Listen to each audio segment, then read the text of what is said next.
For the first time, welcome to the 2023 United States Women's Disc Golf Championships. Grant Zellner welcoming you to Burlington, North Carolina and Cedar Rock Park, where hundreds of players have descended upon this, the center of the disc golf universe, for the next week or so.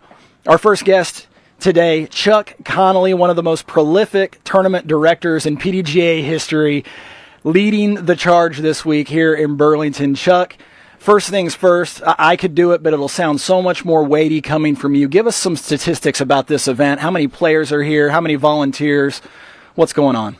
Oh, boy. 340 women, I believe, is what the final count was, are there in the ballpark. We are averaging about 70 volunteers a day to help out, to keep things running smooth. Can't remember what the other part of the question was. There's the first meme. Let's go here then. You more than anyone have the expertise that it takes to be a tournament director. When it comes to an event of this size, can you give us some idea of the timeline? When did this event start being worked on? A year ago, 2 years ago? And what has it taken? What has it taken to get everything in order, especially those volunteers that make these events go? 18 months is how long we've been working on this event. And I would say the most important thing in getting this event in order was the PDGA. I mean, realistically, without the PDGA's events management team, this thing would be nowhere near as organized as it is, realistically. All the experience I have, run almost 300 PDGA tournaments in my career, but this is my first major to spearhead. And without the guidance from Robert Leonard and the staff that he works with, it would have been much more difficult. I'd say that's a key component. How many courses will be in play this week for how many divisions, roughly speaking, if you don't know the number offhand? Three courses in play, I know that for sure. All but, I believe, maybe 4 of the female divisions. I honestly can't remember how many that is. There's so many divisions nowadays, I can't even keep up. But I think junior 8 and under and 18 are the only 2 junior divisions we don't have, and I believe just about every female division, maybe some of the 75 or 80-year-olds had to combine into one division in the pro and the amateur side. But other than that, all female divisions are in participation. One of the unique characteristics of this particular PDGA major, with all of the different courses in play, they're all here on one property, Cedar Rock Park, here in Burlington, North Carolina. Can you tell us a little bit about working with the local committee and the local park system and what their role was in making this major come to fruition? The city and Alamance County Travel and Tourism Bureau was real involved in helping us secure the essential stuff to make this place a home for the players for a week while they're away. The local Parks and Rec department here at Burlington did a phenomenal job of getting this course to a level that will be appreciated when you watch it on TV, especially from the pro side. Well Springs and Cedar Rock are 2 amateur, or the courses used for C, B, C, and D pools. A pool, which consists of FPO and FP40, plays the regulator. The Parks and Rec department has a lot of active disc golfers on it who have an eye for what it takes to get a course where we as disc golfers want it, in comparison to a lot of other public parks where they don't really know what we appreciate and what we want out of course design. And they've been in 110% to get stuff where it needed and ready to go, no matter how hard they had to work. I mean, these guys have put in overtime to make this happen for us. Well, Chuck, congratulations. The venue looks absolutely spectacular. I know the players of all divisions are going to have a great time here. So congratulations on all that work. I've got Brian Earhart here with a few more for you. All right.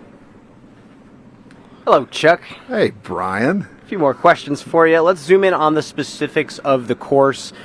Obviously, designing an appropriate major-level course is not easy to do, and making sure it's suitable for everybody competing in the division is tough to do. And it sounds like there were a lot of people that had their hands in the design. Can you talk about the process of making this place major-ready? Lance Brown, a touring professional with the PDGA, we gave him the map and the pen. And the man has a creative eye for course design and a very good mind for for variety on the course. And then Jacob Wade and myself were the other two that worked with him once he came out with the basic layout. This course was designed by a committee of 3 to hopefully give balance and fairness to the course, which I think is what we developed. And I guess that's how it kind of came together. I have a question about the design specifics. I've heard from a few players that they would be totally fine with this place being the U.S. Women's Championship every year. They love the course that much. After everything is said and done, how satisfied are you with how the course ended up? Gushing. I'm thrilled to death. Every time I ride through it, I'm proud. I've worked on a few courses in my time, and the way this one looks, being 6 months old, and anybody that's watching this week, remember, you're looking at a course that is 6 months old, and I think it looks 5 times that old in my opinion. And I ride through it, and I have pride. Mm-hmm. I think Lance Brown has pride. I think Jacob Wade has pride. Mm-hmm. And we made a good course. Mm-hmm. I won't hesitate to say it. I know it. Well, let's talk about you most specifically. You are just a serial tournament director. I mean, you've done this for so long. You've ran so many tournaments. What are some of the big lessons you've learned along the way, whether learning the hard way or learning from somebody else? The player comes first. That's no matter what's going on in the tournament, your side games, all the hoopla you have to set a stage like this, you always focus on the players. I mean, the atmosphere is great, but you want to make sure the players are taken care of. The course is fair. Things are properly marked. You have water on the course, porta-johns. This women's event, I've been a part of many women's events. Mm-hmm. Our porta-johns, we have 30 porta-johns that are serviced every day to make sure you have a clean place to put your bottom. Mm-hmm. So take care of the players first, folks, and then worry about all the extra stuff. If the players are happy, that's the most important thing. One more question I have for you about the tee pads here. They're big. Yeah. Bigger than we've seen most of the time. Is that just a particular opinion of you and the people running the event, thinking tee pads need to be bigger? Tee pads are 7x14. I think of people, James Conrad, or maybe even, the mentality of sometimes you want to tee off from the left or the right side of the tee pad. Or maybe you approach the tee pad from a diagonal angle. We wanted people to feel comfortable on these tee pads no matter what shape, what they have to do to shape their shot off the tee. Well, Chuck, it looks fantastic out there. Good luck this week. It's about to begin tomorrow. It's about to be chaos for you. We're going to rock it, man. We'll see you. Thanks.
with Holly Finley now. Holly, you qualified for the Disc Golf Pro Tour Championship last week at MVP. Can you talk about the grind that the season has been and the weight that was lifted when you made that qualification for the championship? Well, it's been 8 months in the making. I actually played the 2 wraparound events that were at the end of the 2022 season to make sure I could get as many points as possible. And I did miss a few Silver Series to play the Tim Selinsky, and due to some logistical issues, I missed the one in Canada. So I was worried I wasn't going to make it as far as quantity of events goes. I did miss the Tour Championship last year. So, I thought, I can't do this again. I live 20 minutes from Nevin, which is the course we're using. I can't miss that opportunity. So I decided to play smart golf, which I've noticed has been a trend for my highest finishes. For me, I'm like, if I see the basket, I'm going for it. I have a hard time playing a smart golf. I want to make every putt within 120 feet. So I did that this past weekend. I laid up putts that were 20 feet, and it really hurt my feelers, but the result is, it speaks for itself. You are one of just a handful of players that can choose your own division, so to speak. You mentioned playing in Tim Selinsky earlier this year. You can play FPO, you can play FB40. You chose to play FPO this week at U.S. Women's Championships. What went into that decision? I actually didn't really even consider playing the FP40 division until yesterday when I saw the other FP40 ladies, and they were like, well, why aren't you joining us? And I said, I don't know. I just didn't even think of it. I'm just looking for the open title. I'm looking for the main title. So I actually did look at the field, and I looked at last year's payout, but the field was 3 times bigger last year, and I'm a businesswoman. I want to make the most funds as possible. So I think given our 90 women field size, this would be the wisest choice to stay in the open division. Have you had a chance to see the courses that you'll play, especially the sort of flagship course here at Cedar Rock Park, Regulator? Have you had a chance to see? What are your first impressions? Yes, I've only had one practice round on it because the turnaround from Maple Hill to here was very quick, and I have to do commentary with Ace Run Pro for the FPO chase card coverage. So I couldn't even leave until early Monday morning because I don't like to drive an RV at night. It's, a lot of surprises in the dark. So I've been short on time for practice, and it's a long course. It's almost 9,000 feet. You can't just breeze in and out in an hour and a half like a little B-tier special. So I had to commit some hours to it yesterday, and I'm hoping to get another look in this afternoon. And I love it. It's wooded. It's delightful. It's got all sorts of shot shaping. You could be aggressive if you want, or you can play conservative, and have smart golf out here. So it's a really good course for all-around skill sets. Thanks, Holly. Best of luck this week. Brian Earhart will take you home with a few more questions. Sounds good. Hey, Holly. Hi, B. A couple questions for you. First, let's jump back to Maple Hill because you played fantastic back there. The putter looked incredible. And even in the swirling winds, 20, 30 miles an hour, you were still dunking them in from all over the place. As a raw spin putter like yourself, how does it feel when it's just one of those days where everything's going in? Is it just the most satisfying thing in the game? It's incredible, especially under the pressure, because in practice it's easy to make all the putts, and when it actually matters, that's the difference. That's what I've been looking for 10 years now. I mean, everybody knows I can make putts. It's doing it when it matters is what's important. And to be able to do that in the windiest of conditions that day, and then when I got done, I saw it was my first 1,000 rated round of the season, is very exciting. When you play in wind conditions that are 30, 35 miles an hour and swirling, can you learn anything from those rounds, or is it just kind of a show up and guess kind of ordeal? I learned from those rounds in the past, and now I just show up with confidence and the proper equipment, and I don't doubt anything. I say this disc is going to fight the wind if I let it go at this angle, and it's going to land in this general vicinity. There's no questions asked. In the past, I would say, if I hyzer it enough, if I just up the grammage a little bit. I'm not playing that game anymore. I've been to Texas and Arkansas and all these places enough, Kansas. I know better than that by now. So it feels good to make smart equipment choices. I want to take a little detour. I was looking at the registration. Obviously, there's 340 women here. There are 26 juniors players here, and you probably can attest to this just like me. When I was a kid playing disc golf, no one else my age knew how to play, and now there's 26 juniors here. How does that make you feel? I'm guessing they're probably watching y'all almost every weekend. Well, Brian, I didn't even start playing disc golf until I was in my 30s. So, I mean, I would have loved to play as a junior. I feel like I'd, be so much better, but I have a lot of little kids that come up and they want to take a selfie and they know my name and they want me to sign their badge or their mini, and that's just so heartwarming to me. And they tell me they watch my YouTube videos and they might quote something that I've said, or like, I picked up this tip from you. And actually some of the juniors that I've even given lessons to, I'm competing against now in my own division. So it's really impressive to see the sport grow and the skill set that they have. They're playing for fun, but they're also really talented athletes. They practice, they're posting that. You can see they're putting the work in. So it's good to see our younger generation is really coming out swinging these days. Would you say that interacting with those kids on the sidelines is one of the cool parts of the job? Absolutely. I also love it when I see them driving down the road and they hold up a disc and wave at my van, or they post pictures on social media where they're standing next to my van and they're like, So it's always good to see all people of all ages. And this morning I saw Sylvia Vokes, possibly the oldest player here this weekend. And I said, "Are you playing?" She said, "Oh, yes, I am." And it's amazing. Everyone comes together and we can all see each other for this once-a-year celebration. Last question. You mentioned Sylvia Vokes, and there's multiple women playing in the 70-plus divisions. Is that inspiring to you as much as the kids? 100%, maybe even more so, because I started so late in life and I see these women are still very active and they're still very competitive and their friendships have lasted decades and decades, and I love that. I want to play until I'm 100. I've always said I wanted to live to be 100, so disc golf is a lifelong sport and I'm here for it. Well, it's time to get a major before you turn 100. Holly, good luck out there this week. Thank you, B.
Grant Zellner now with Valerie Mandujano. Valerie, the 2022 runner-up at the United States Women's Disc Golf Championship. Talk about the first positive experience of finishing on the podium at a major, but also the motivation that might provide this year as you get another crack at this title. Yeah, I mean, it was amazing to finish second. Obviously, it's a great performance all around. It's a bittersweet moment when you take second because you were chasing down the win. At the end of the day, you know, I was very disappointed at my finish, but I guess now looking back, I'm proud of it because I do realize how hard it is to actually place on the podium. But it left that bittersweet in my mouth, and I wanna win. I wanna win one. You had a wildly successful 2022, and it's been followed up with, I'm sure, frustrating at times 2023. You're back on the course now. You're healthy. I'm sure you're fed up with answering questions about your injury, so I'd like to come at it from a different angle. At this point of the season, do you feel like you have less miles on your tires and that maybe you've got a little bit more in the tank than you normally would late in the year because of the rest you were forced to take early on? Yes, I do think that I definitely have more miles than Alexis or many of my other competitors.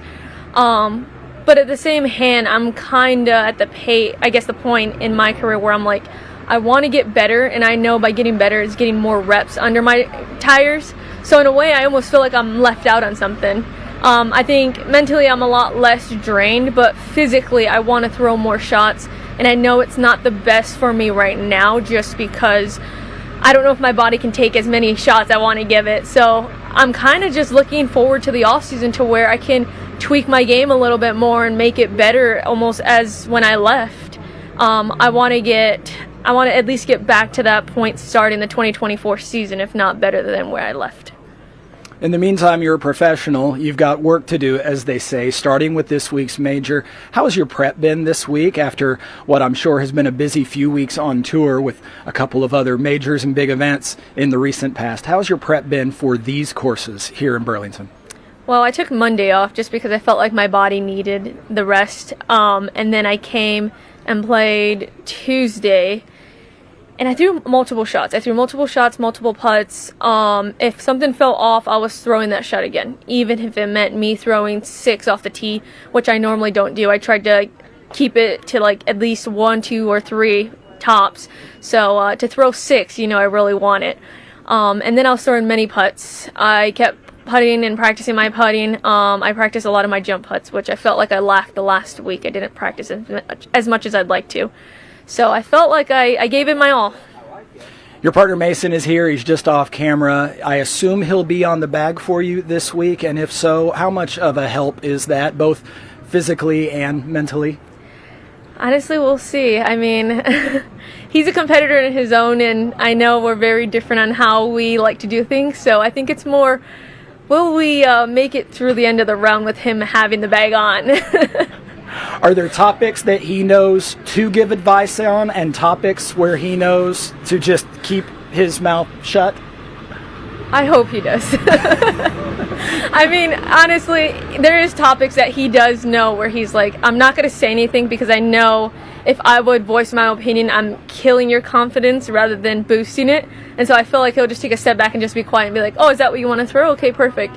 And there's times where he really wants me to do well, so he'll like voice his opinion. And I'm just like, why would you say that? But we live and we learn. We're learning. We're growing. Well, as a married man, I can tell you, just be patient with him. Give him a decade or two, and he'll come around.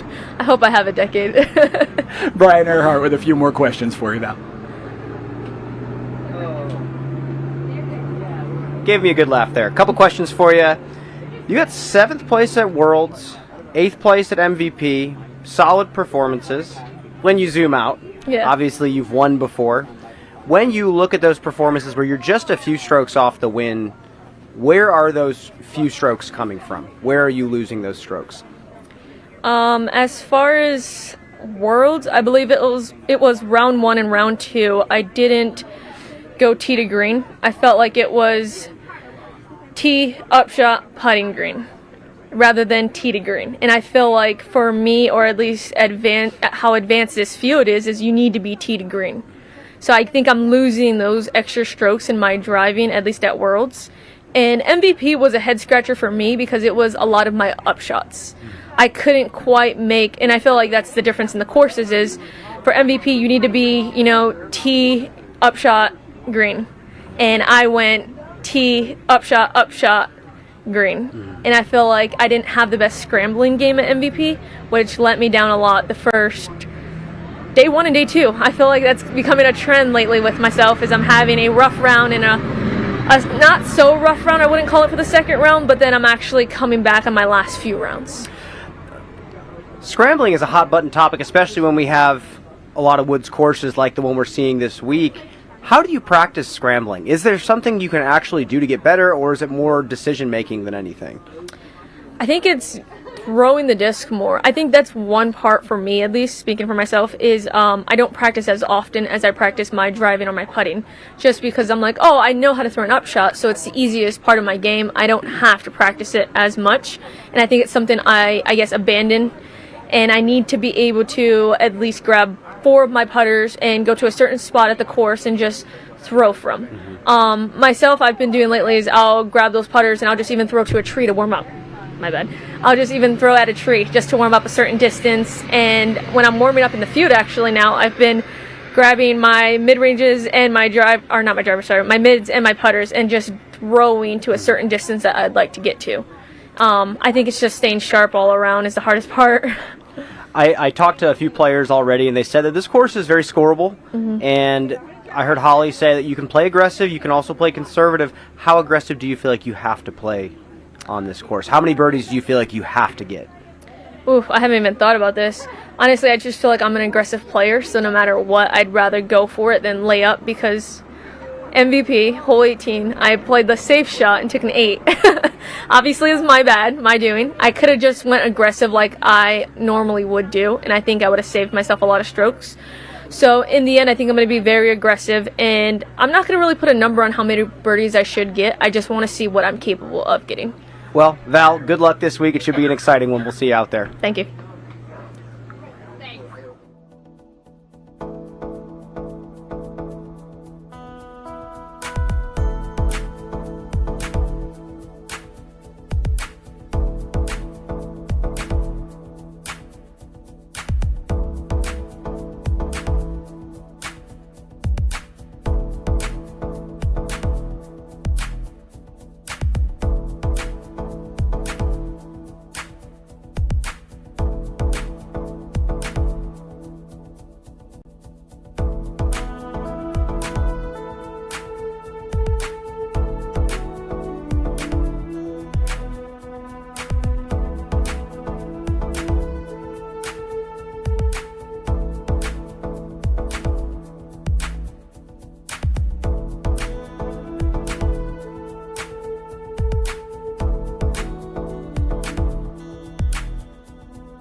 with Ohn Scoggins. Now, Ohn, you have made it to the last women's major of the year. Here, the way the calendar shaped up, U.S. Women's Championships. It's been a long year, and you've played in a lot of events, including Masters events. Can you talk about the wear and tear that it's been on both your body and your mental state?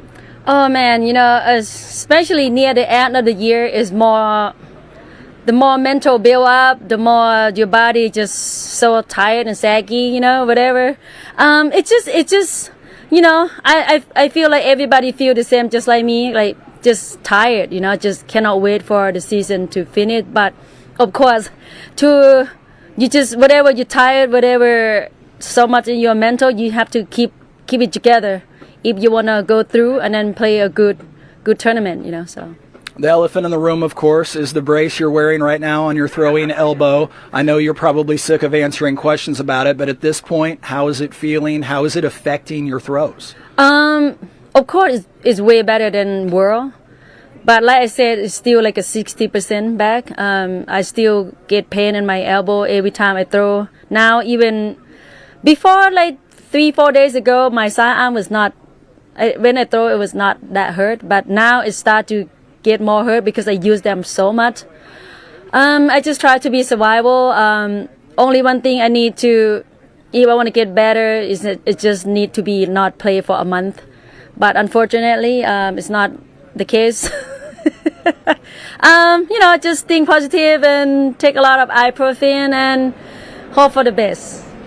Do you find it affects what shot you choose to throw at times on the course? Are there times where you'd like to throw one shot, but instead you throw something else just because it won't hurt as much? Hell yeah, affect 100%. Hell yeah.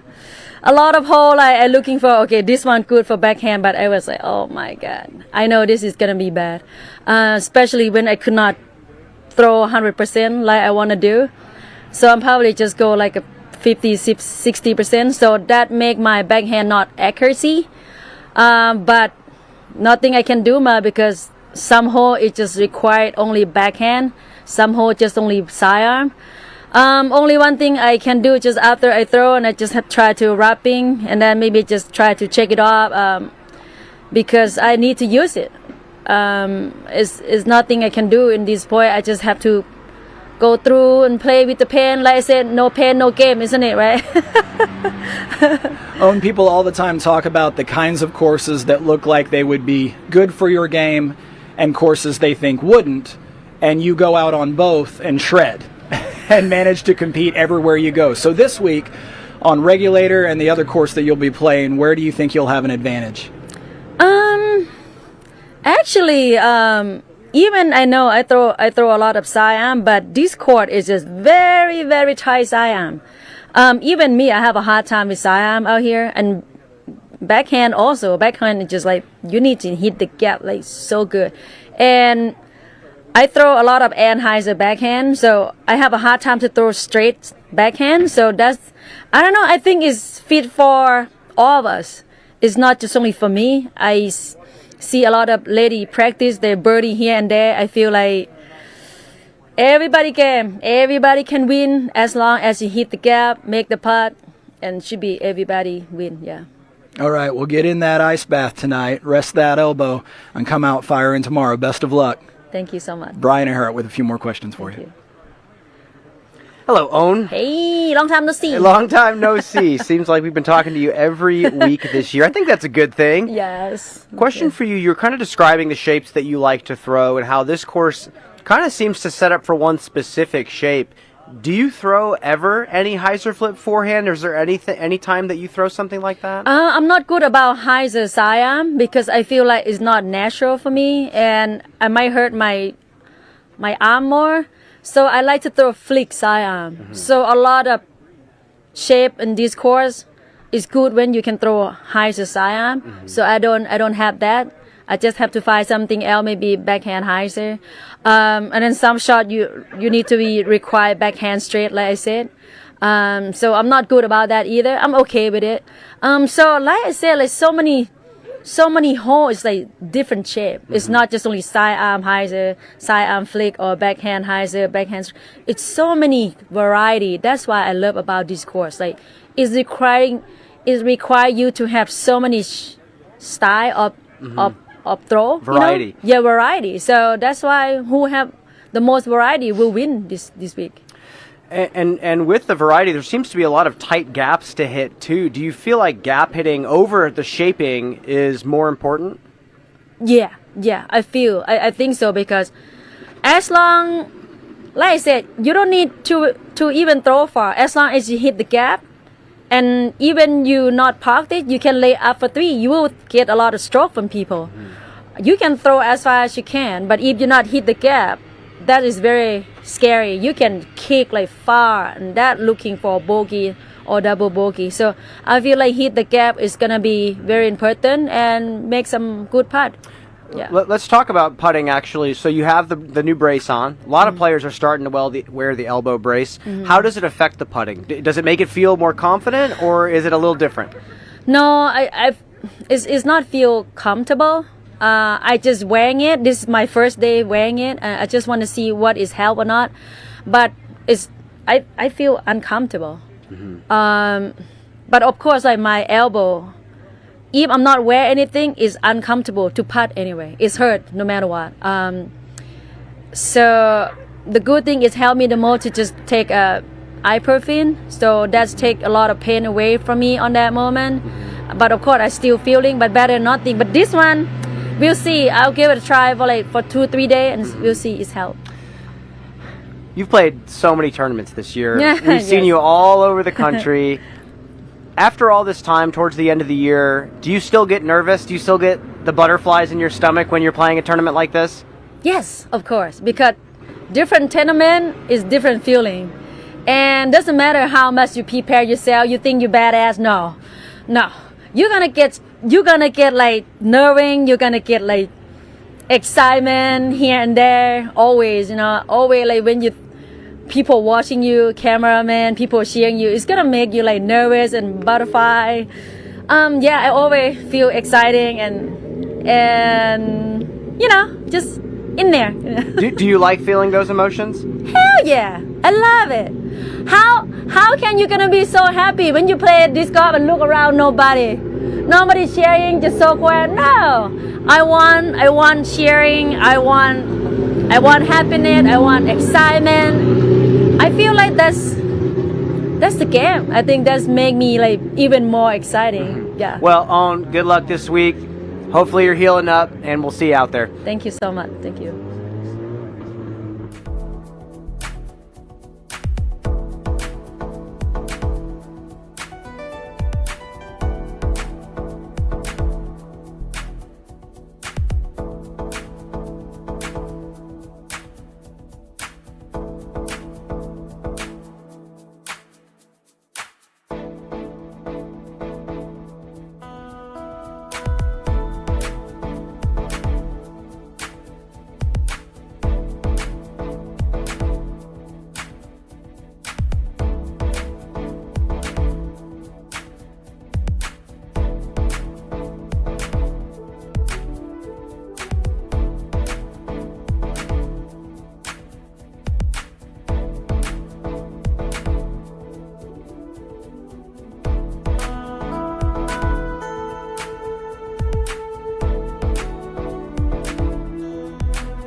with Ella Hansen now. Ella, let me be the first to introduce you at a press conference as Disc Golf Pro Tour champion. Ella Hansen, congratulations on that win in Canada just a little while ago. How does it feel to get that weight off your back? Pretty good. I think that was definitely like I said last week, kind of a smaller tournament, but it feels good regardless. It's nice to say I'm a Pro Tour champion. How does that play into your preparation the next week? When you've won an event, whether it be a silver event, an A tier, do you go into the next week feeling confident? Do you go into the next week feeling a little bit like you need to defend yourself in a way? How does it play with your psyche as you have to prepare for another week, another event that is just a few days later? Honestly, I haven't really thought about it that much, especially these past couple weeks, like going into MVP. Obviously a really big event, and then this weekend back-to-back 4-day playoff to major events. So really just trying to focus on preparing myself for the course and being able to play well, and not really trying to think about too much about previous results, just trying to put together some good disc golf. Your game is predicated on a lot of strength and a lot of speed, and surely that wears on the body, especially when long events are put back-to-back, such as the case between the MVP event and this event. When your preparation and your rest time are truncated, how do you make up for that? Just really making sure I'm taking care of my body, getting enough sleep, eating well, stretching, making sure all my muscles are activated before I play practice rounds and everything. And then just, trying not to over practice, really trying to, I'm going to walk and putt after this, but I'm not going to play around today. I played Monday, Tuesday. So just trying to make sure I know the course, but not at the expense of tiring out my body. When you prepare, as you did on Monday and Tuesday, playing the courses, are you making very specific plans for the disc and the shot that you intend to play on every hole, or are you just trying to feel the course out and know it, and then in the moment, when the chips are down, as they say, you'll make the determination what you're going to throw and how you're going to throw it? A little bit of both. I really try to make sure I'm confident about my options, at least on a hole. Most of the time I feel settled on one thing, and obviously that kind of depends on conditions and weather and all that, wind, but really I do make a list and make notes of what I want to throw on each hole. Some holes have a couple of options depending on how I'm feeling, but for the most part I generally stick with what I'm doing. It's not really something I check during the tournament rounds, but it's just kind of a practice tool I use to make sure that I'm feeling settled on what I want to do on each hole. Well, thanks, Ella. Best of luck this week. Brian Earhart's got a few more questions for you. Thank you. Hello, Ella. Hi, Brian. I do have a few more questions for you. It seems like when you play in the woods, it's best to be leaning on a few discs that are working out really well for you, whatever point in the season. What discs are working for you right now? What are the discs in your bag feeling like a joystick? Yeah, I love the Swirly S-Line PD, the Nordic Phenom, both the Nordic Phenom 1 and Nordic Phenom 2. Those are big forehand workhorses for me. And then I'm really throwing MD3 and MD1 a lot this weekend. Those two mids are kind of go-tos for me. And I think those are kind of the main couple discs that I'm throwing. Definitely got some putters in there as well. Really enjoying the new Color Glow P1. That's definitely made my bag and is a pretty useful disc for me. So what shapes are you looking to be throwing out here? What shapes does the course kind of offer you? I think there's a lot of forehands on this course. Personally, I'm really leaning on the flex forehand, so definitely looking at that on quite a few holes. And yeah, there's a lot of left to right shot shapes. So really leaning on the forehand for that. There's a couple of backhands that I'm throwing, but it kind of ends up being a lot of pretty straight shots and then more left to right, I think. I've been told that there are quite a few opportunities to play conservative and not just aggressive out here. What does that look like for you? Are you going to be foot on the gas the entire time? I'm not going to be doing anything stupid, I guess, or trying not to. There's definitely some holes where you really want to get into a certain position, but are very, very attackable. I mean, I practiced with Holyn yesterday, and I think hole 6 we both had like tap-ins for eagle. So there's definitely a lot of scoring opportunities on the property, but I'm just kind of trying to play my game, trying to move up the fairway when I can. There's a lot of par 4s as well in the course, so just really trying to put myself in position to score by throwing good tee shots. Well, Ella, good luck out there this week. Here is Hayden Henry for just another question. Thank you. Hey, Ella. Hey. Back at U.S. Women's, 340 women from FJ8 to FP80, I think, playing out here. What's the Sweet. vibe out here right now? It's really cool. I mean, I've been coming through this Tournament Central area a couple times, and just like tons of people around, signed some discs already, and it's just a really nice feeling to be around here and to have all the divisions in the same place. I'm really excited about that. I've gotten this event kind of hyped up to me, and I've been like, a little bit skeptical just because we don't know, we're in this new place. It's a new course for us. But so far it's really like stepped up to the expectations that I've had, and I think it's going to be really awesome to have everybody in the same place. I'm looking forward to kind of spending my time not playing, going around watching some other divisions, and I think that makes for a really cool weekend for everyone. The FPO, y'all see each other week in and week out, friends, but like just a minute ago, a couple FJ15 players just hugged and said, "So good to see you," from last year. What does that mean for the growth of women's disc golf? Yeah, I mean, I think it's a really promising sign, and I think that's one of the cool things about this event is just having it travel around and getting to have women from all around the country play in a major and have that sort of experience, but also build the camaraderie between the younger players. And I think we've seen the growth of women's disc golf really skyrocket in the past few years, and this is just another example of how that's happening, and I hope that the growth continues, and we build up the FPO division and all the other F divisions. Thanks, Ella. We'll be right back. Thank you.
We have the pleasure of talking to one Holyn Handley near the end of the season, a late season major here at 2023 U.S. Women's. All year long, you've been piling up top fives. It's become old hat for you.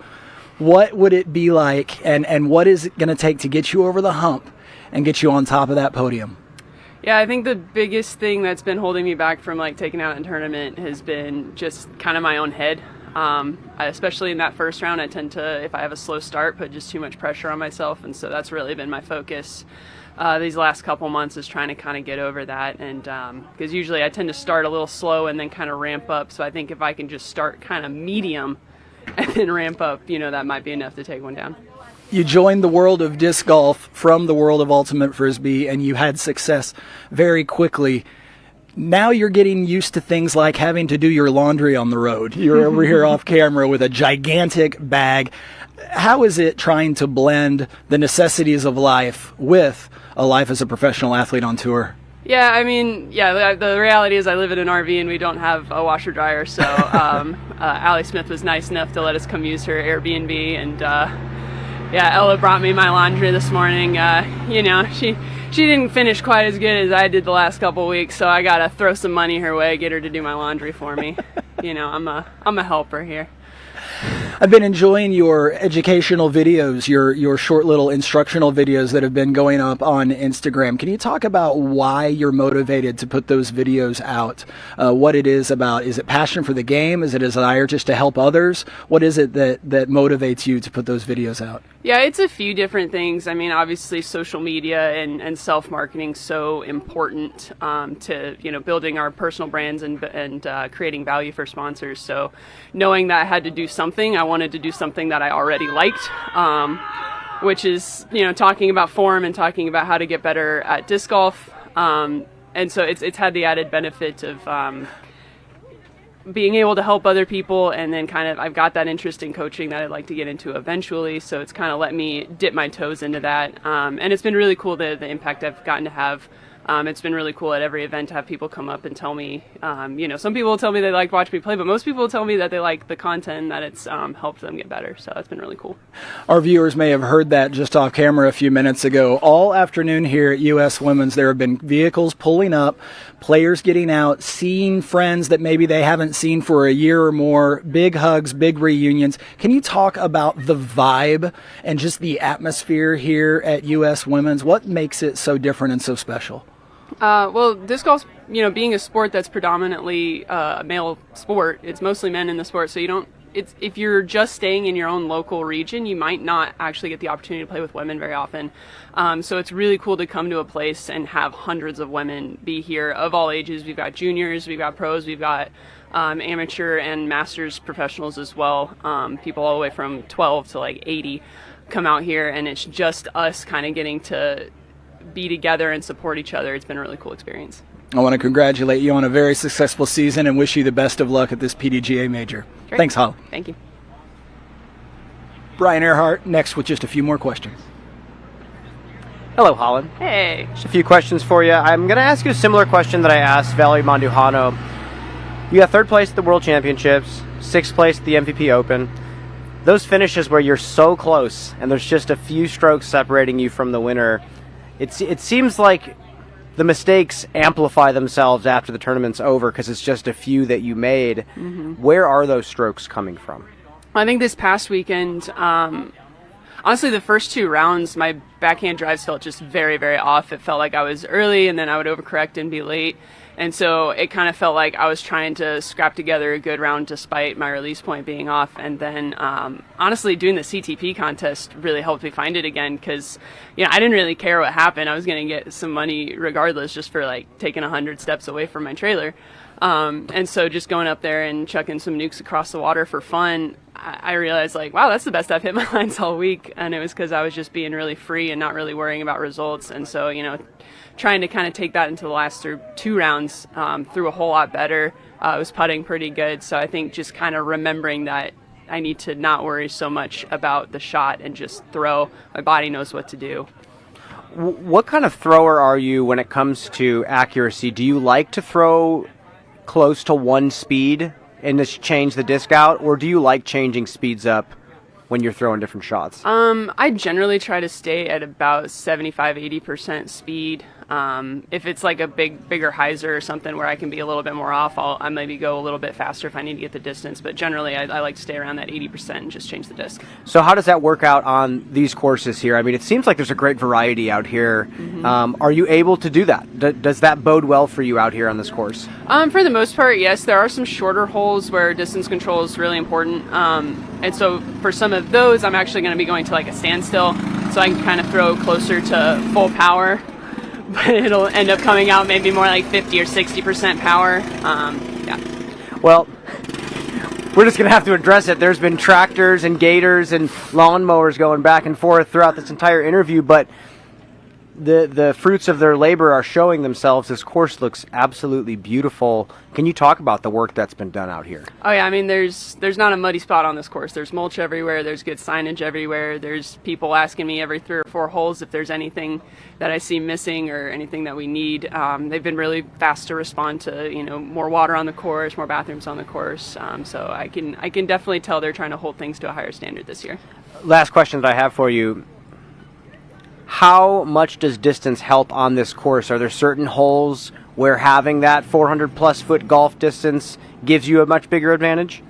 There's a couple holes where eagle is in play. I think maybe 2 or so. I don't know all of the hole numbers too great yet, but there's like 2 holes where I think the distance advantage does maybe give you an eagle look. But for the most part, at best, I might get to throw a little bit slower disc. Which isn't necessarily a huge advantage if I'm playing against someone who's dialed with a faster disc. It's more about hitting the landing zones, getting your angles right, hitting your gaps. Well, Holyn, it's going to be an exciting week out there. Good luck. We'll see you out there. Thank you. We'll be right back in just a few.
With Eveliina Salonen. Eveliina, I want to ask you some fun questions that maybe you aren't asked very often. One of those is the fact that you have been here on the Disc Golf Pro Tour in the United States for several years now, and you spent a lot of time away from your home in Finland. Are there any things about the United States that you still can't get used to? Well, that's a hard question, but I think I mostly struggle here finding a good food. So maybe that one, and I think like US bathrooms are so weird. U.S. bathrooms are weird. Yeah. How so? Like, why there have to be holes between those doors and like everything? It's so weird. You're not the first person to bring that up, and we agree with you there, but I want to go back to the food. Is there something different about American food other than the fact that you get enough to feed 5 or 6 people with every plateful? Yeah, like those meals are huge here. And like drinks are full of ice, but I don't know, like there is still something special on that like flavor or like something weird. I don't know what it is. You tour with your friend Henna Blomroos a lot when you are here in the United States. Can you talk about the support and the comfort it is to have a friend like that at your side all the time as you go through a long disc golf season? Oh, thank you. Some candy. Yeah, it's so nice to travel with good friend, and it makes traveling so much easier here and having that support. And we are same age, so it's so easy. You had a great week last week at the MVP Open. Talk about what it was that worked for you and made that week so successful, and will that give you confidence going into this week? I think it was because I made a couple putts, little bit more than usually, but I don't know. It feels so weird finally play with confidence because I haven't had that in like last 2 years, so it's like feels new thing to me. Is putting something that you've been working on a lot lately? Yeah. I want to ask you, now that the off season is approaching, you'll be going home to Finland, I assume. It's a long winter in Finland. It's a very northern country. How do you stay sharp during the off season when you can't go out and play as you normally do? What kinds of adjustments do you have to make to keep yourself physically fit and sharp for the next disc golf season? I think I'm going to play a lot of different sports, but also I have opportunity to go like indoor soccer hall, so I can practice there, like throwing and putting. So I think I'm focusing on those. Do you ever consider traveling during the winter just to go somewhere warm enough to play a little disc golf? Yeah, maybe, but I also love like Finnish winter, and I love to spend time with my family because like during season I don't see them that often. Well, the off-season will be here soon enough. Until then, though, best of luck at this week's PDGA Major. Thank you. Brian Earhart has a few more questions for you. It's weird to hear from a champion who has won so many events, major events, that you almost don't remember what it was like to play with confidence. What was that period like, not having it? Did you feel like you wanted to quit? Like, how bad was it? How low was the confidence? I think I didn't have confidence at all. Like, I have said many times to my friends that like I just want to quit or like having big break because yeah, it was tough. Like I didn't want to play. Like driving worked well, so like, but every time when I saw that my disc is inside the circle, I didn't want to go there. Like I didn't want to run away. So like it was hard. Well, your putt looked great last week. I believe at one point you started the tournament 11 for 12 from circle 1, so very solid numbers. Does that make the game fun again? Did you enjoy going out to the course again? Yeah, like I just said to my family last week that finally I'm enjoying and having fun, and like disc golf feels so different when I'm having fun and enjoying there. Does it make it easier to score when you can feel confident knowing that you don't have to put it right next to the basket? Yeah, like when I had those like biggest struggles with putt, like it make my upshots and drive much more like pressure because like I have to get it like as close that I can touch the basket. So like now I can think that I can run some like outside the circle putts, and I don't care if it's going like little bit over bullseye's edge. So yeah. Well, it seems like you can change your strategy too, and you can play farther away from the basket and not make certain approach shots as difficult, right? Yeah. So then coming into this tournament and this course, how do you feel like you play here? Do you enjoy this track? Kinda, but it's also so difficult, and I feel like here is so many mid-range shots, so I think it's not the best for me, but I have played now 1.5 practice rounds. I'm going to finish after this, so today this course feels much more fun than yesterday, so I think I'm alright with this. I gotta ask you, you said you didn't like throwing the mid-ranges. I feel like a fan of yours would say that you're an amazing mid-range thrower. What do you not like about it right now? Is it just consistency? I don't know, I just like throwing my destroyer, so like in the open holes, but yeah. Well, Eveliina, I'm not going to keep you any longer. There's a lot more practice to do. Good luck tomorrow. Thank you We'll see so you out much. there this week. Thank you. We'll be right back in just a few.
Grand Zoner now with Henna Blomroos. Henna, we're at the end of another long disc golf season. Just a couple of events left, including this PDGA major. I want to ask you a question that I just asked your friend Eveliina, and that is, after all these years that you have spent touring and playing disc golf in the United States, is there anything about the U.S. that you still can't get used to? Well, I think there is many, but there's maybe two what I can say right now, and it's like long drives.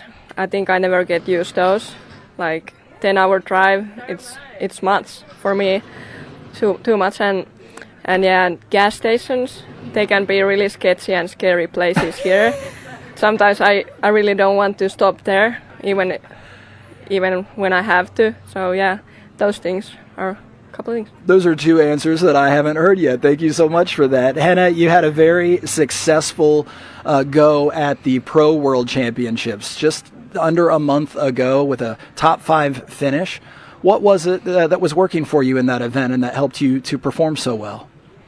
That's a hard question, because I felt all the time that my game didn't work as I wanted. But yeah, I think my driving was okay.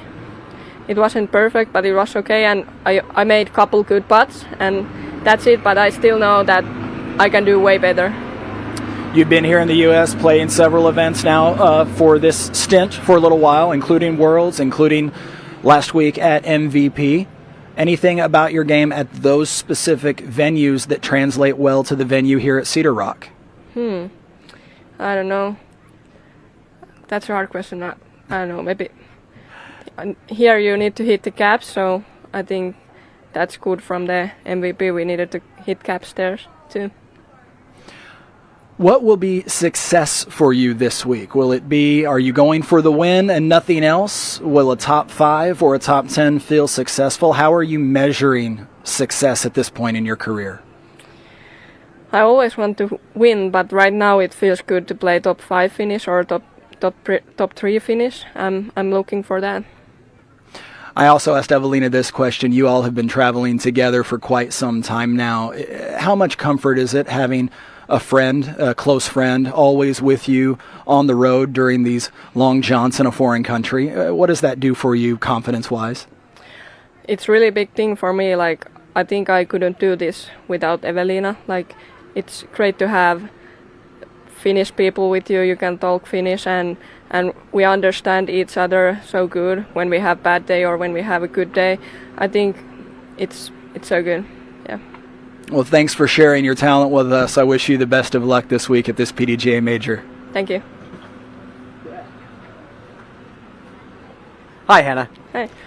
So I'm going to ask you kind of the opposite question that Grant asked you. So you got 4th place at Worlds, 8th place MVP Open. You said you didn't feel like your game was as good as you wanted it to be. That makes sense. What was it?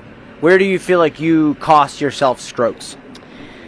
I think it was like every part of my game at different times they didn't work together, so I'm waiting that click when my driving, approaches and putting are on fire at the same time, and I want to see how that goes after that. So there's nothing right now that is sticking out as the most important thing to improve on right now. It's just kind of a focus, maybe a focus thing? Yeah, maybe. I feel like when I can drive really good, then my approaches are bad or putting is bad.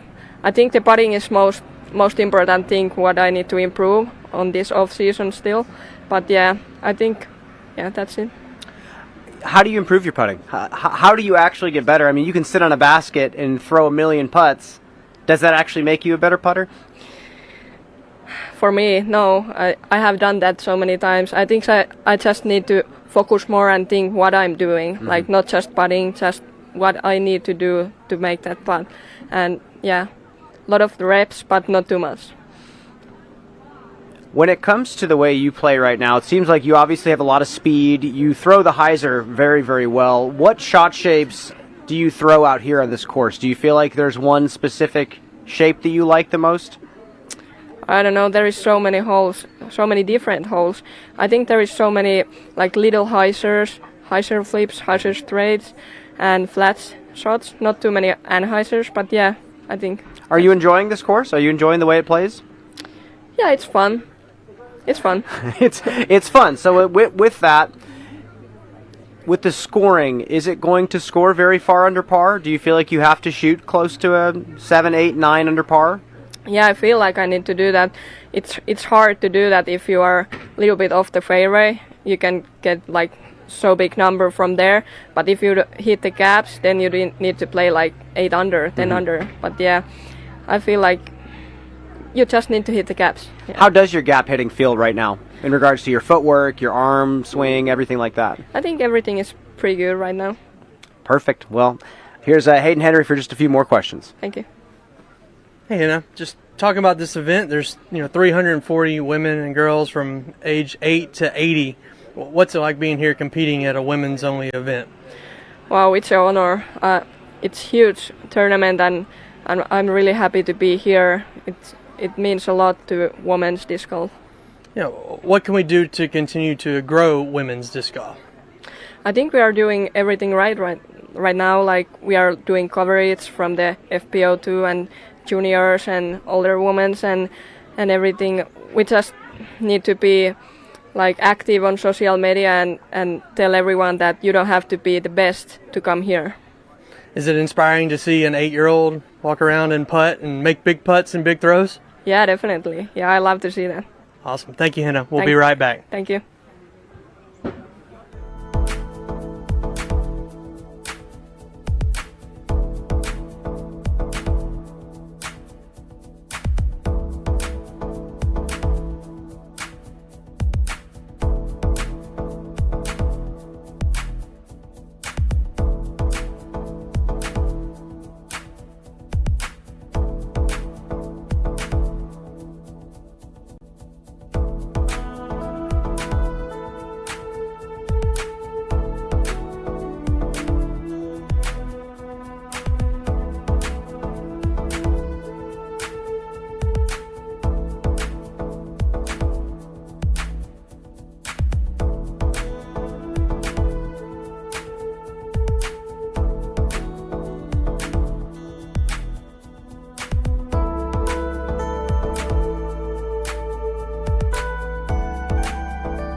with Missy Gannon. Now, Missy, as we close in now on the final women's PDGA major of the 2023 season, you look back at a very successful year, some wins, lots of top 5 finishes, but last week at MVP, by your own standards, a little bit of a slip-up, finishing 13th. How do you bounce back as a professional from those inevitable weeks where things just aren't working? How do you get ready for the next week anyway? I think I just look at the bigger picture. I had a bad finish, but I still maintained my second place in the Pro Tour standings. So that just speaks to the fact that I'm one of the most consistent players on tour, and one event isn't going to shake me. It's on to the next one. Honestly, I've forgotten about it already. So, with so much emphasis over the last few weeks on the Disc Golf Pro Tour standings, is it ever a temptation to look ahead to a future event for any reason, or are you able to zone in and focus on this opportunity to win a PDGA major? Yeah, I mean, there's always excitement for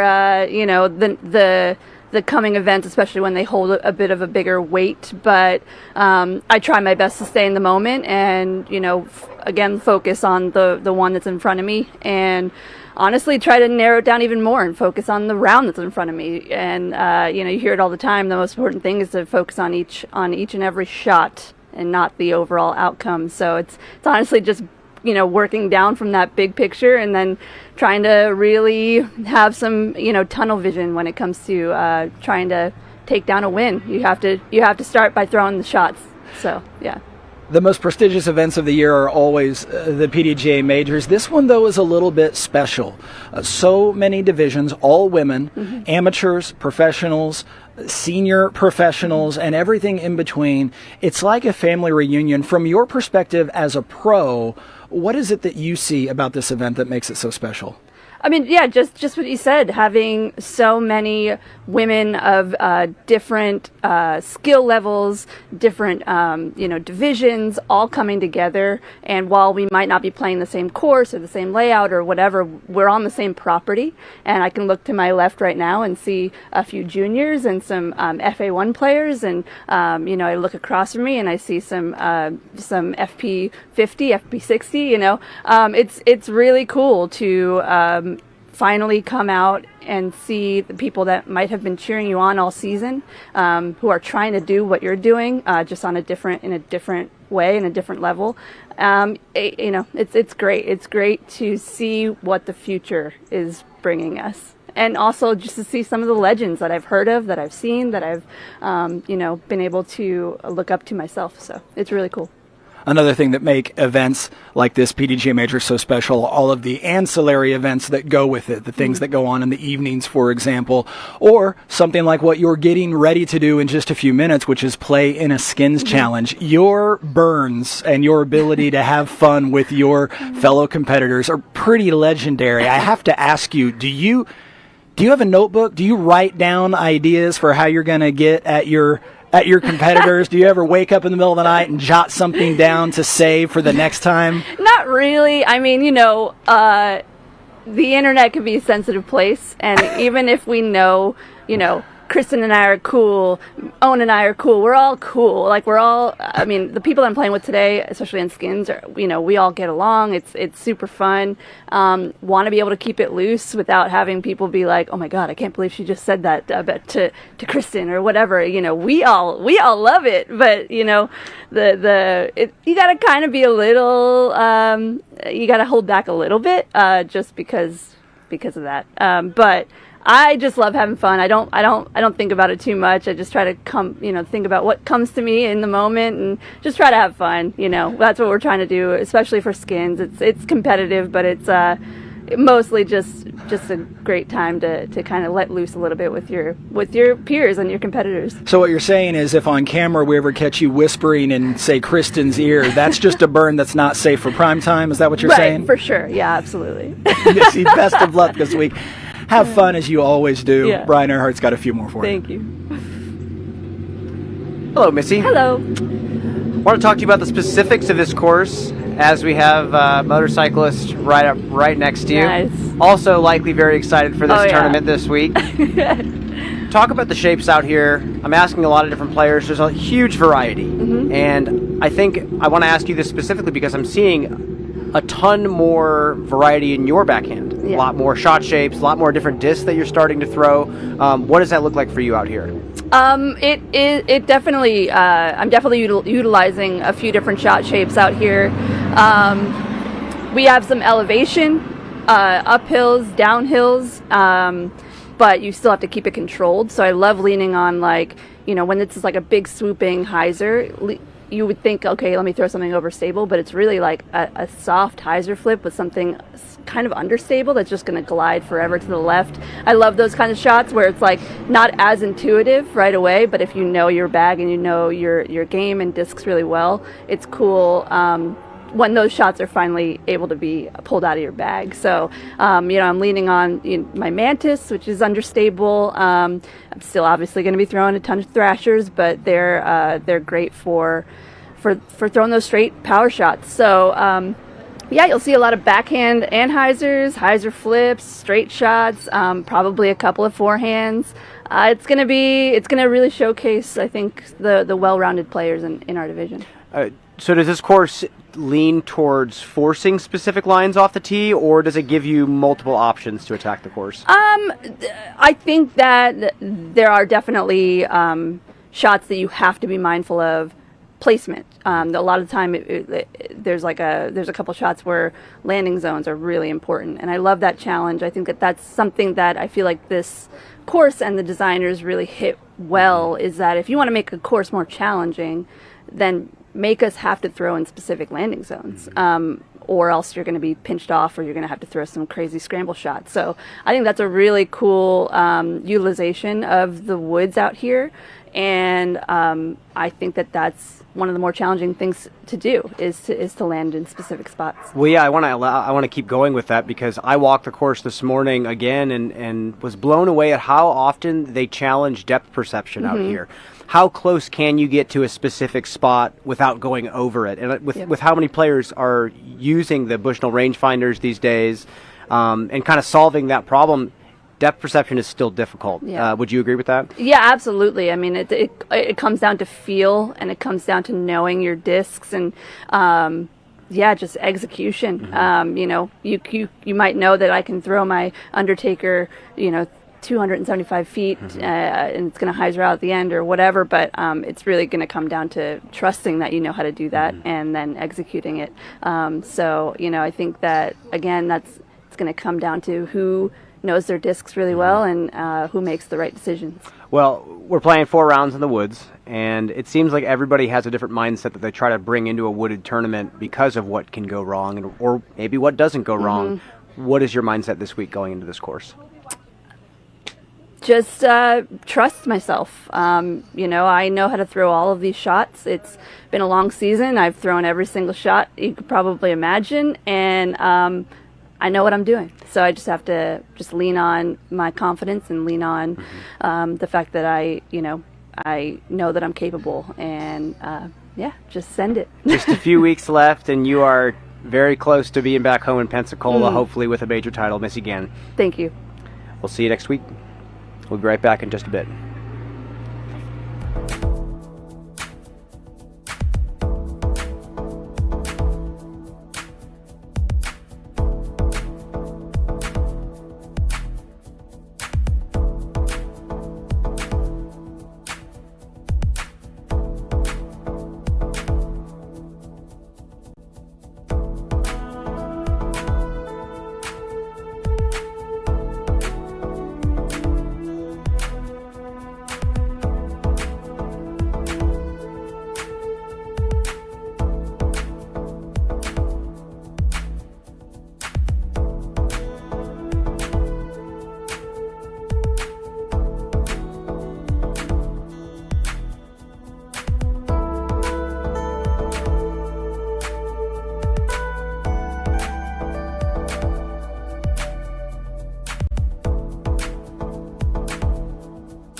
One of the best interviews in all of disc golf has always been Kat Mertsch. Kat, we're to the end of a really, really long season. I want to ask you about the ups and downs of a season. What are you able to do to work on your game when it feels a little bit off with events so rapid fire? I'm actually not. It's very hard for me to consistently find a routine that works around this fast-paced lifestyle that we do live, but I do try to take care of my mental health. Like today I did therapy. That's the best I can do for myself at this time. What's your favorite thing about life on the road as a professional disc golfer? Being able to see all the beautiful landmarks that this country has to offer, but also seeing where my animals get to explore. My cat Jim, he gets around. Yes, he does. He's becoming a mascot for sure. What are some of the least pleasant aspects of a life on the road as a professional athlete? Man, I don't want to say everything, but it's hard. It's really hard to explain my dislikes if you haven't lived out on the road. I live on an RV. It moves all the time. I've had mishaps, mechanical issues, the actual drives itself, because you sit in silence, and you're sitting in silence with yourself for like 16 hours sometimes, and I go into the abyss at those times. So that's probably some of my dislikes, but I wouldn't change it for the world. Well, you've gotten a chance, I overheard, to get out on the courses early this morning and see the lay of the land here at Cedar Rock Park. What are your likes about the courses here at Cedar Rock? I really like how particular some of the shots have to be, you know. It's not like the same shot after every hole. You're playing a different hole every time you get up. I enjoy it. I like the challenge. In your game, what's it going to take in order to be right there in the hunt on the last day? Is it going to take excellent driving? Is it going to take high putting percentage? What for you will equal success this week? I think if I keep myself calm and I hit my drives pretty solid, my chances are good. But I'm just going to take it for whatever it is, man. Kat, you're one of my favorite people to talk to on tour. Best of luck this week. Brian Earhart has a few more questions for you. Thank you. Hello, Kat. Brian. You mentioned your animals. You mentioned Jim Leahy, your cat. Yeah. You also had fostered a dog this year at the Texas State Championships. The mama was running around. Yeah. And out in the woods were some puppies, and one of those puppies is now yours, and you named it Bubbles. Bubbles is getting pretty big. Bubbles is a chunk. How is your dog? She's pretty good, you know. I think she's about to come in the heat, so that's something else. I've never experienced anything like that in my life, so Bubbles, man. What is that like? I mean, I think even people on the road sometimes question how you keep an animal while you're on the road full time, living in an RV.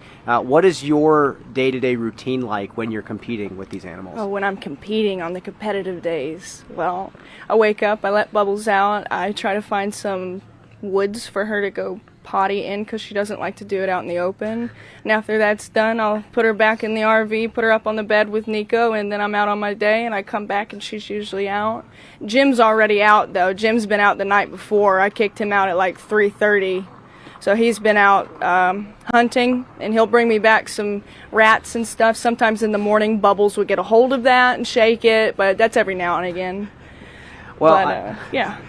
Thank you for that clarity. I think it's always a really fascinating thing that players do is kind of foster the animals. The family of pets on tour is growing year after year, and you've definitely contributed to that. With that said, let's zoom in on this week. Not only are y'all competing for a major title, there's 300 plus women here, all sorts of divisions from the 70 plus division all the way down to 8 and under. I said the same thing to Holly Finley. There's 26 juniors here. Really? Yes. Oh. And I want to ask you about that because at MVP Open, I noticed so many little girls coming out to watch y'all, and they were so excited. They were stoked. Is that an awesome part of your job to see that, the little kids? It really is, though, because children are the purest form of energy that this earth has to offer. And to see that little orb of light like really just start bouncing and jittering at the side of a frisbee and disc in a basket, it warms my heart to know that I'm in this community that gives so much back to the youth, because the youth is the future. And how excited are you to be out here competing alongside of all the divisions and being here with 340 women at an exclusive event? Little Cat would be very proud. It's beyond words, really, to experience what I'm experiencing right now, and it's almost not even real, but what an honor to be here. Let's talk about the major title. Yeah. Let's talk about what you are competing for this week. You've had some big wins this year. You've come a long way as a player in general, but it seems like these courses suit the way you like to throw the backhand. Is that true? Yeah. I mean, I think I throw the backhand pretty well for any course, but I don't know. I'm kind of tired at the end of the year. I'm really hoping to push through, and whatever will be, will be. Well, Kat, not going to keep you any longer. Good luck this week. We'll see you hopefully with a trophy in your hand. Hopefully. We'll be right back in just a few.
Grant Zellner with Rebecca Duffy, a member of the operations and logistics team at the PDGA. Rebecca, you are a big part of the group that spends the most time on the ground preparing for these PDGA majors. Can you pull the curtain back a little bit for us?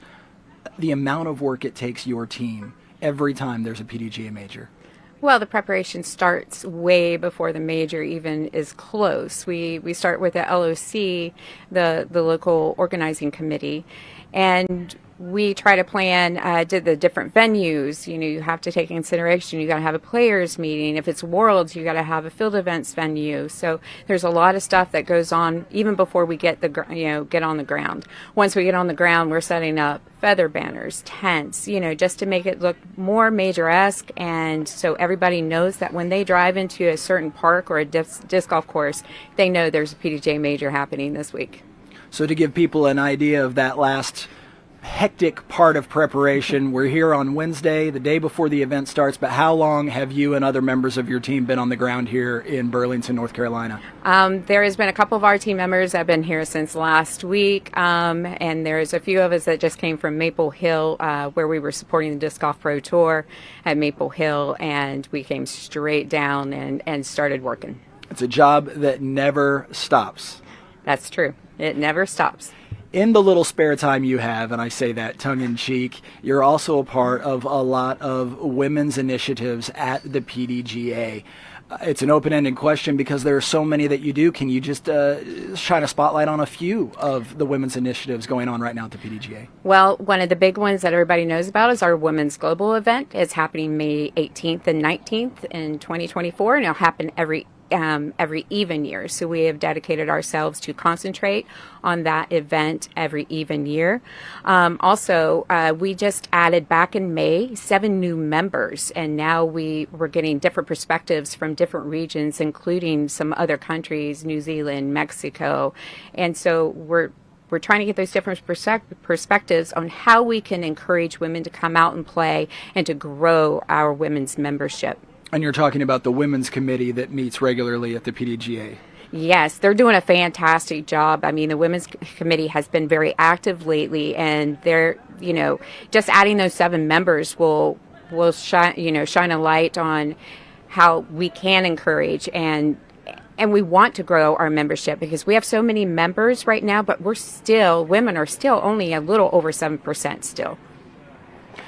We've been hearing from the players during the course of even this press conference what a special event the U.S. Women's Championships are because of all of the women in different divisions coming together, some seeing friends that they may only see once a year at this event. There are a lot of ancillary events going on that make this event special, including one you have to leave for as soon as you're done speaking with us right now. Can you tell us a little bit about that special event? Yes, Jen Allen and I are hosting the Pioneer Women panel. There are 8 different women ranging from PDJ number 15 to PDJ number 970, and they are so much part of our history in PDJ, and we're just going to touch briefly on that, and then it's going to be followed up by Good Times Hour with Brian Mace and Mr. B. So these women are getting the spotlight they deserve, and a lot of women will learn how this foundation started to be laid for us, especially if you're working in disc golf today. And I bring that up, of course, because our viewers will get a chance to see portions of that very event. We'll be recording it, and we will be getting that out on PDGA channels so that others will get a chance, not just those in attendance this week, but others will get a chance to learn from these incredibly inspiring pioneers of our game. Well, Rebecca, I wish you the best of luck this week with all of your responsibilities. Thanks, and I've got Hayden Henry with a few more questions for you. Oh, no. Hey, Hayden. Hello, Rebecca. You got to walk all 3 of these courses, and what can fans expect, from the FPO, starting there? Well, the FPO have a great challenging course with the Renegade. I want to call it Renegade all the time. They have a very big challenging course. There's open holes as well as wooded. It's going to be a placement shot kind of course, and I do believe I've heard a couple of the ladies go, this is a championship course. I feel like I'm playing a championship course. So we have that with the big course. And then for the rest of the divisions, 2 beautiful tracks that are very skill and age appropriate. How crucial is that for everyone to play a course that's on their skill level? Well, we not only want to have a challenging course, but we also want them to have fun while they're playing. Cedar Rock and Wellspring, they offer both of those things. So they'll be able to do their very critical, technical shots, as well as just letting it rip on some of those holes and trying to get to the basket. And I think that will add a bit more excitement to our older divisions and our younger divisions as well. You've been involved in a number of these U.S. women's events. What is your favorite part? My favorite part is seeing the excitement, especially from the junior players who come in and they see some of the pro players that they don't get to see throughout the year. So when they come in, especially over at the check-in table, you see a pro come in to check in, and you see about 15 little juniors coming right behind them to get an autograph and just say how awesome and what a mentor they are to them. Everyone together. Well, thank you for all you do, and we'll be right back.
with Kristin Tattar now. Kristin, you've got 3 major championships in 2023. This would be the Grand Slam.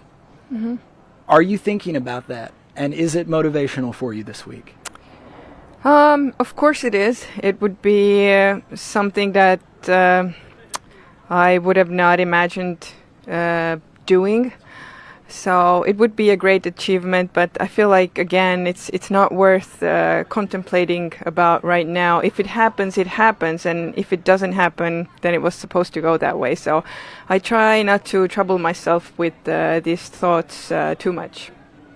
As you prepare for this PDGA Major Championship, I want to take you back to last week's event, and I want to ask this question in a respectful way. You had the lead late in the event and did not, in this case, end up going home with the trophy. It happens as a professional. In your case, how do you get over the disappointment and refocus for the next event? I mean, it's not the first time this has happened to me, and I mean, it has happened to a lot of players.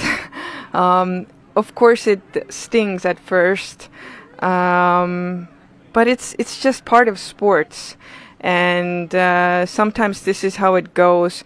And to be honest, I wasn't too upset about it. I just accepted it, and just thinking to myself that this is part of sports and this is what makes this game exciting.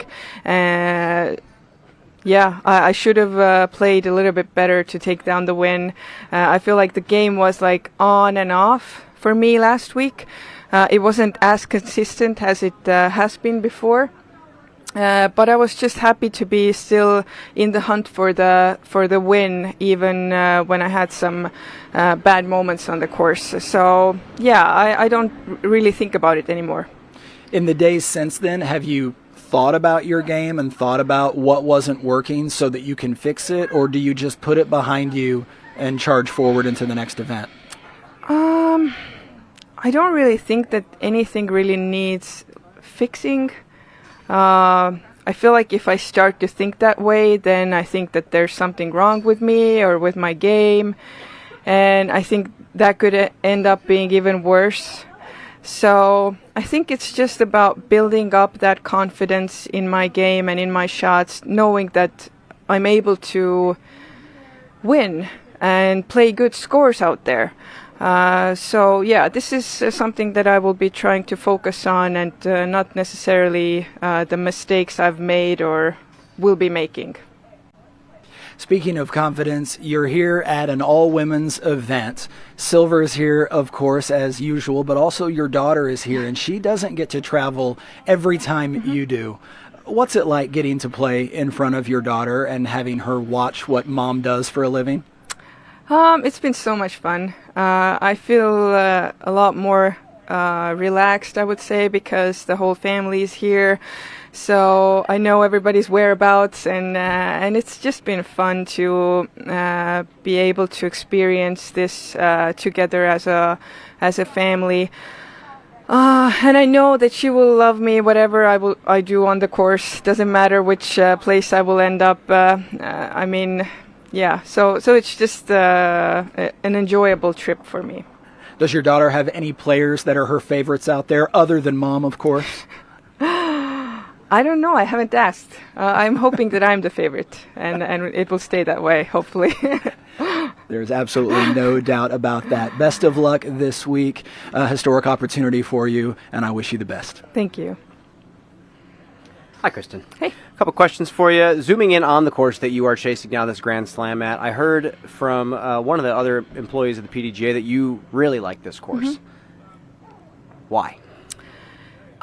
It was just, I guess, the property that had this really beautiful effect. Coming here on Monday, that's when I placed my first training ground.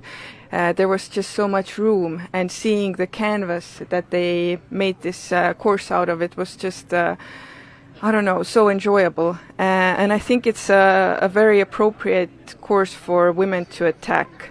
There's a lot of scoring opportunities here, but you have to be really accurate. So I think it's a great mixture of different holes for the women. So yeah, I'm just really looking forward to playing it.